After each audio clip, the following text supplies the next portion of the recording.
You've probably noticed it, your phone has two apps, Google and Chrome. But wait, aren't they the same thing? If they're the same, why do both exist? Let's clear up this confusion once and for all. First, let's break it down.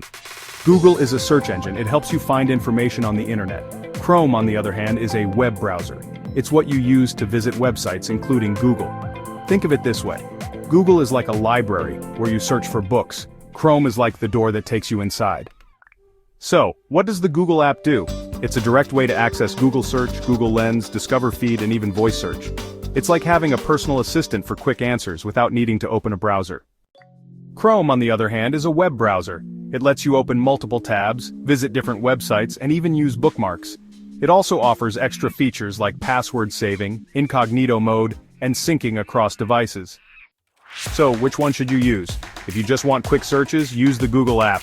If you want to explore websites, use Chrome. But honestly, you don't have to choose. They work best together. Did this clear up the confusion? Let me know in the comments, and don't forget to like, share, and subscribe for more tech breakdowns. See you in the next video.